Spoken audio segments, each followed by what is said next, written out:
common mistakes um, tour guides make and how to improve. Number one, it's talking too much and not listening. Like a guide is not somebody who gives a lecture from the beginning of the trip up to the end of the trip. No, a guide is somebody who observes their guests and uh, know what they like and why they don't like. So you probably have to look into what questions do they ask you, what experiences makes them more excited. You need to observe them. What questions are they asking you? And then you know what to talk about, and what to make them more excited. And number two is memorizing facts without uh, without understanding the history. Um, you know, well, names and numbers are very important when it comes to guiding, but facts alone cannot create a memorable experience.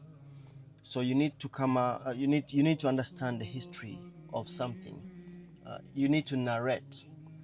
For example, if you see a lion in a Kagera National Park or anywhere, and then you just say, "Oh, that lion's name is Shema. It's 7 years old." You've provided the name and the numbers. It's 7 years old, but you've not created a memorable experience to your travelers. So you may say, this lion here was it was they were born when there are three of them, and she's the only one that survived. The two siblings were killed by hyenas, and now she's been here for the past 7 years, um, trying to form or, or uh, make her own family. So um, she's gone through all the challenges. That's why you see like on the left, you see, if you look closely enough, you can look at the left leg. There's a scar there. That scar, it's when it was confronted by one of the uh, male lions in this in it's a sole male lion or solitary. So it tried to attract her and she was not interested, and she kept on fighting it until they fought, and that's the scar. So you create memorable experiences. My story that I'm talking about, Shema, it's something I just came up with, but there's history, there are facts and stories behind almost every experience. For example, I'm surrounded by lots of eucalyptus trees here.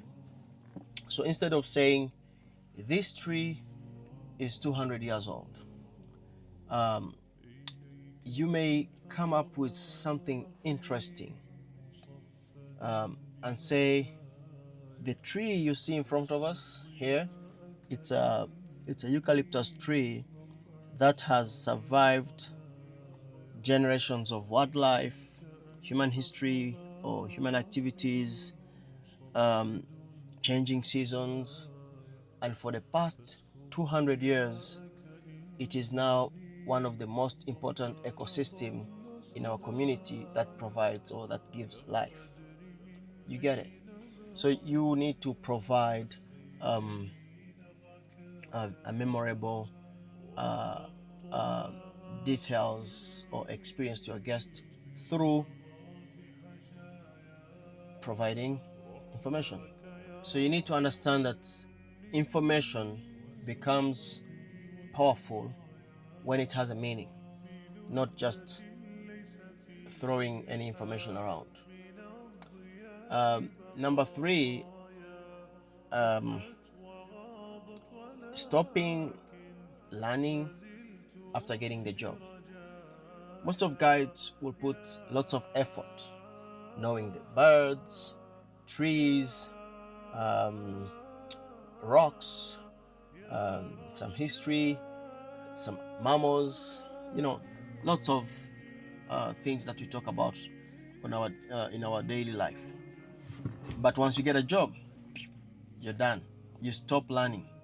That's a very big mistake. Guides who stop learning, uh, slowly they will become outdated. They will not understand what is going on. You get it? Because, you know, nature changes, tourism changes, guest expectations changes. So you need to be updated on everything. Because until now, we're still finding out new new facts about gorillas. Because of climate change, there are some behaviors that are changing. Um, in some national parks like Akagera, some lakes now in some parts are drying than, I mean, they have less water than 10 years ago. So you need to keep planning. You need to keep planning, and whenever you get a chance, guides, we get lots of free time. To be honest, we get lots of free time, but instead of using it in a way that benefits us, we just talk about things that do not actually add up on our knowledge. So if we use our time well, when guests go for gorilla trekking, you have free time. We have like 3 hours or 4 hours doing nothing. So get a any get animal books, mammals, um, birds, trees and shrubs, or you can use your phones, searching, googling, yeah, and keep yourself updated always, because um, our market is growing, tourism is growing, and we are getting lots of new um, guides coming up. So competition, I'm warning you, competition is coming, and you may not be able to survive if you're outdated. So number four, another mistake, you may you actually are allowed to disagree with me, because again, I'm not the smartest guide in Rwanda, but I'm very sure that I'm one of the few guides that care about service delivery in my country, because our government have done so much in marketing us through Visit Rwanda. So if our market is mostly high end, that means our service is also supposed to be high end. So that's why I'm doing this. So number four is focusing only on animals or attractions. You get it? Because most of guides get this wrong. They think being a guide is no more about animals and attractions, other attractions, I mean. But Africa is not only about wildlife, because, you know, a complete experience, I would say, it would include people. You need to connect people to people. Uh, Guests have to understand our culture, history, food, landscape, and conservation, of course, because the best guides connect all of those that I've mentioned, um, um, all those that I've mentioned, to come up with a very complete story or complete package of a memorable experience. So do not focus on only animals uh, and attractions or wildlife. You know, uh, there's a time I was showing my guests how we locally make butter using Ijisabo. You get it? And then I came up talking more about the use of butter in our community. I think you know very well that we used to many years ago we used to use butter during our during wedding ceremonies, where they had to apply butter on the whole body of the bride so that she's completely slippery, that very hard to touch. You know all those stuffs.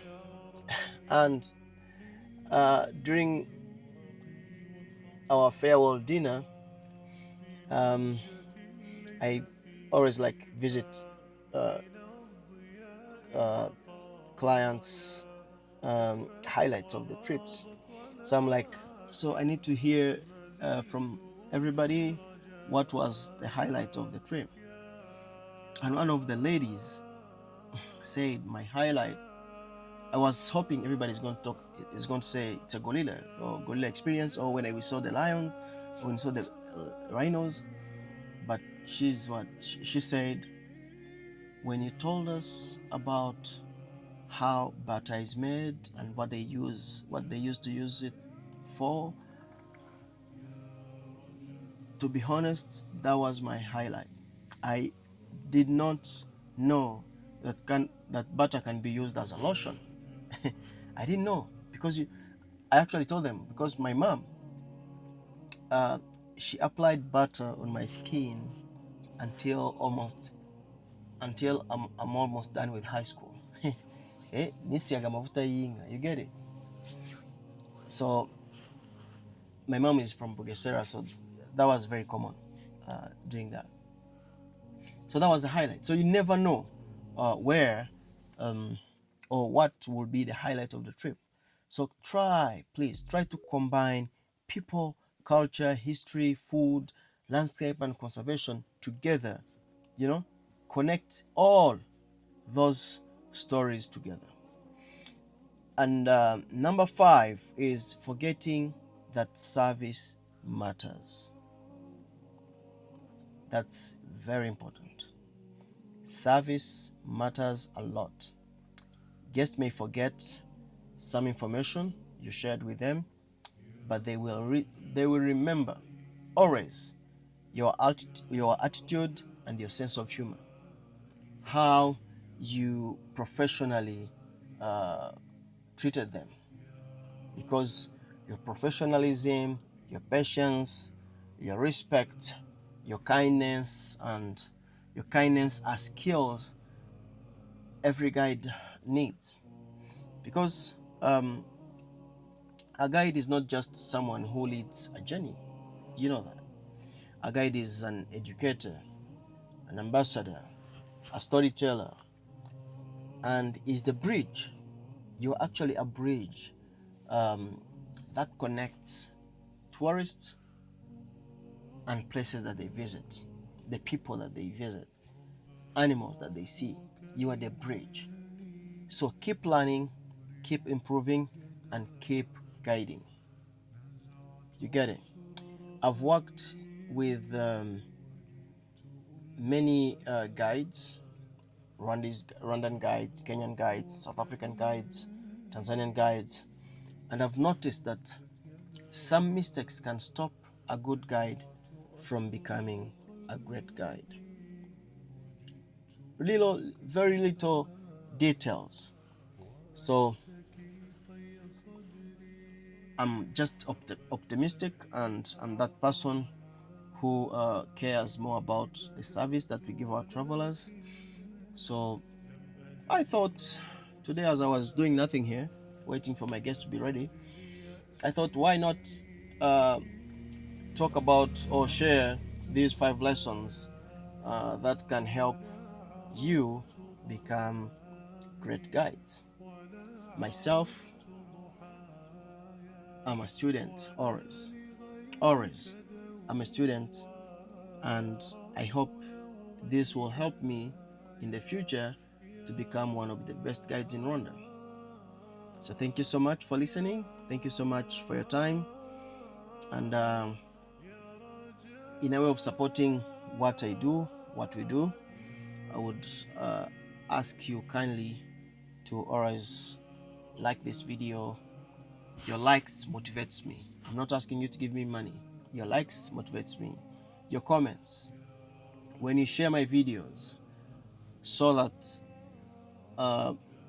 the reason I made it has been accomplished, because I make these videos so that they can reach to the big tourism community. Thank you so much, Murakoze.